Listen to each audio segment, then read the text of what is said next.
We know that if you blend all these colors together, you basically just get brown. Okay. Okay, so, in this case, I have got a little bit of fallout, and so I'm going to use this small duo fiber F55 because of its duo fiber, and I'm just going to flick this color off like this, watch, like that, and it just helps get it off your face without, because if you use anything else, you might rub it in instead of flick it off your face. You will flick it in. Like, see right there, I rubbed in, and see now I have that dark color on my nose that I got to take care of. And you say, well, Beth, what would you do? I'm going to get a smaller version of that same brush, and I'm just going to see if I can flick it off, or it doesn't look like it's working. Okay, this is all over my hands. What is up with this? Okay, so what I'm going to have to do, because now I look like I have a bluish black nose, is I'm going to have to go and get something to take it off with. So at this point, I need to blend a little more for one thing. So I'm going to get my actual blender right there and just kind of blend down that blue a little bit. It's a little too blue, to be honest. Blend into the brown just a little though, because I don't want to lose that color. You know, I worked hard to get the color. You don't want to, after you get it, then to blend it so far out that you lose it. Okay, so now there's some things that I need to do to my eyes, and that is, first of all, I'm going to need to clean up this dark area around my nose from where I got some of that on my hands, and apparently I touched my nose, and no matter what I do, I seem to keep just spreading it worse. So that's the first thing I'll do. You can use a makeup wipe, which I don't have handy, but I will. And also, I do not have under eye concealer, which I think will help this look a lot, because I feel like it's looking dank under my eyes. And then of course when you add the liner on the inner waterline and you add mascara, it will be a lot prettier. But this is, if you can just focus on the shadow itself, it really is pretty. I'm going to try to blend that out a little bit. Again, I shouldn't really be touching this with my fingers like that. But it actually does look very, very pretty. Except, I mean, some of you may like something this strong. I really do feel it's too strong for my face. And no kidding, even if I'd put some just on the inner part of my lip and barely come to the edge, I still feel like it's too strong a color for my face. What I did do, in case you're thinking, well, you do look like the Joker, you put too much on, I just literally went to the edge of my lip, both upper and lower, which it should not have been this strong, you guys, for that. But I think if I tried to kiss my husband right now, he'd be like, no! And he would always say yes. So anyway, let me put my glasses back on. And tonight my glasses got like caught in my hair. And look, I have little hairs there. And it took the little plasticky thing off the other side. And it bent the glasses. It's like, wow. These glasses are strong in some ways and not in others that they need to be. So anyway, I think that I ran over is what I just noticed now that I put my glasses back on. This is why I hate glasses. It just, you know, I can't do makeup videos with them on because I can't see the clock and I can't see what I'm doing without them. So I take them off and then blah, blah, blah, blah, blah. Okay, so what I will say, since I have a little more time, is I do love this palette. I do feel like it has a good bit of fallout, but then lately I haven't seen many palettes that don't. And so maybe it's the brushes themselves, I don't know, but I do like this palette. This is the Urban Decay Gwen Stefani palette. I can't talk tonight. I think it looks weird. I think it looks like a Z palette in that the polka dots are recessed, and so it's not just black polka dots on white. There's like the little cave in. It looks like you should put like a shadow in there. Like, see how the little pans are? It looks like those are pans. So it's just like kind of weird. But I don't know. People say it looks deco. I don't think it looks deco at all. I mean, it's cute, but it doesn't look deco.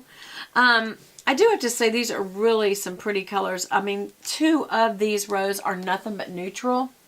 And so it's so versatile. I mean, whether you want to have a warm neutral or a cool neutral, you've got both of these rows to work with. And then, of course, you've got some pop color up here in the blue, the pink, the yellow. And then, of course, it's got your basic black and blackout, which that's always good to have in any palette. It's just a matte black that's a true black ink black.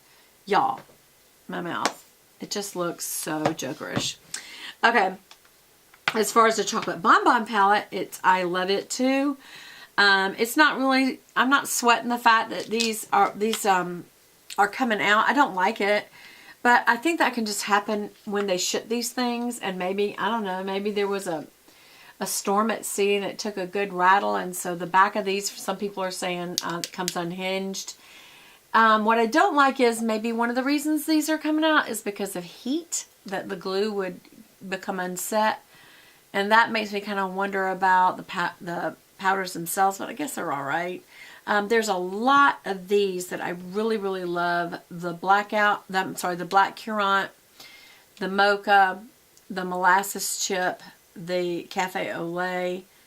Honestly, I could pretty much name every one in here. I really love this palette, y'all. So for whatever y'all read about it, that the little hearts and the little rectangles are coming out and the hinges coming off the back and blah, blah, blah. That very well may be true, but it's really a pretty palette, and I am 100% behind it.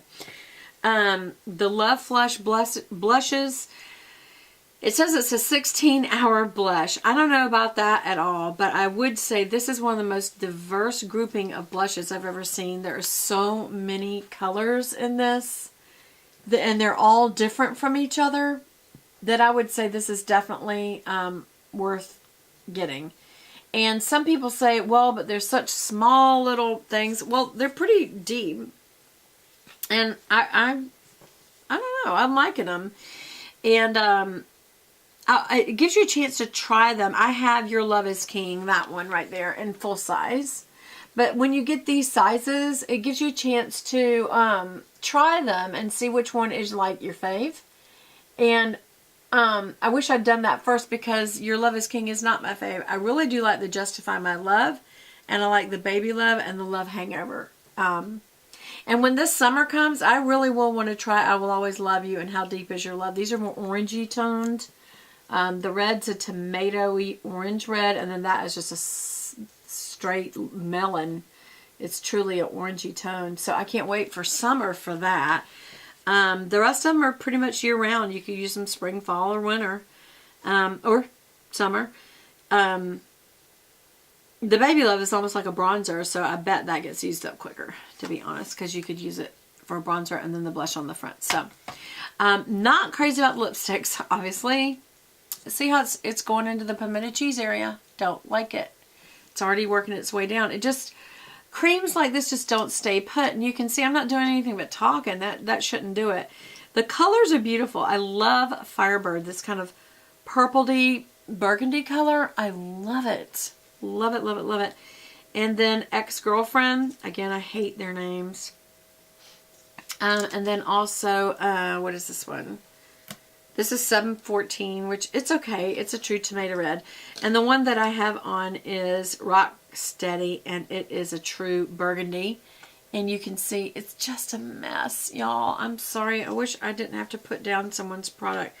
The next one I'm going to try, though, is the Firebird. And they're not all the same, by the way. Some of them are creams, some are stains, like more sheer. And then one of them, I forgot what it said it was, but no kidding. This is just, look. I want you to see. Look how it is right there. It's just draining. And it comes off so easy, and it's just like, blah. That means it will come off, look, how it just bleeds off. And you know what? I'm going to do this right in front of y'all. What happens if I do one of these babies, you know, which looks very Valentine-y, by the way. I might leave that on my husband's pillow tonight. Doesn't that look inviting? But it looks a mess on my face. Look at this. This is just, ugh. Oh, it comes off so easy. It's going to be all over my cup if I drink coffee. It's going to be all over my fork if I eat. It's just, it doesn't stay on, and it just looks a mess on. It's just too vibrant for my pale skin and small lips. I almost wonder what in the world would this look like on a girl who had big lips, besides just messy, yucky, instead of sexy. So, and see how it's leaving a stain? It looks awful, y'all. Sorry. Sorry, who was that? That was that Gwen Stefani? No, that was Urban Decay. Urban Decay's lipsticks, the new one. So, not a fan. Sorry, I can't make everything be. Oh, I love it. I have to be honest with you guys. I don't love it. But you might. Again, look, I'm going to have to go wash my hands just to get this off. It's a mess. I need my Chanel. All right, you guys. So, that's all I have to show you. I will tell you in my next video, I'm going to be going over some shipments that I got for my planner from Magnolia Boulevard and Glam Planner and Hello Simple Paper. Oh, one of my favorites is Hello Simple Paper. And but the massive amount that I got was from Magnolia Boulevard. Oh my gosh, I got so many and I love them, love them, love them. So I can't wait to show those to you. And I'm going to do that in a separate video because, oh my gosh, look how thick stuff I got from Magnolia Boulevard. Why? Because I absolutely love it. And Hello Simple Paper, I got some from her too. And she gave me some cute little somethings to go with it. Anyway, that's going to be another video. So I will see you again in my next video. Goodbye!